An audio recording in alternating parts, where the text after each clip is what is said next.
Y ya viene último de un entertainment center bastante bien, SMACA tiene su evento de Reina Infantil y Juvenil de 2015. Reina Infantil la queda de persona de Reina de Norte, J.D. Lane Trump camina un tour hasta de aplaudir y dunan aprobación. Sin embargo, ahora llega turno para sacar Reina Juvenil de Aruba su Carnaval 61, no te turco sacar a meseta. Turestan com a presenciar a eleição de reina por acorda no momento que o Prince Pancho agaramang de primeira finalista e reina juvenil tresenang dilante, qual na primeiro instante a uma impressão que reina de Colégio San Antonio a resultar ganadora absoluta de corona de reina juvenil para Carnaval 61. Ningún gente podrá imaginar que un rato después lo anuncia con un error que da cometí y que la reina juvenil va para Popcorn Dancers en vez de lo que previamente ha quedado anunciado. Aquí está camino con un itura cuestionar Kiko precisamente a suceder.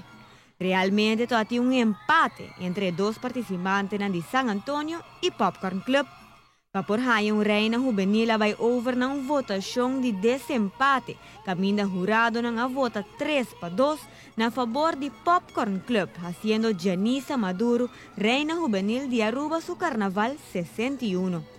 A brujação surge no momento que esquive resultado na riba papel, para assim o maestro de cerimônia por anunciar isso aqui na público.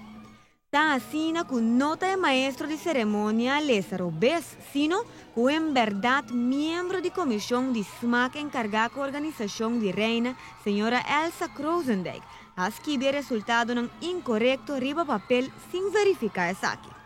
A opta no momento que a reparar erro para mesora corrigir isso aqui. E assim na quita chat for de Colégio San Antonio e viste aqui na Popcorn Club, llegando Colégio San Antonio com o título de primeira finalista e Popcorn Club como reina juvenil de Carnaval 61.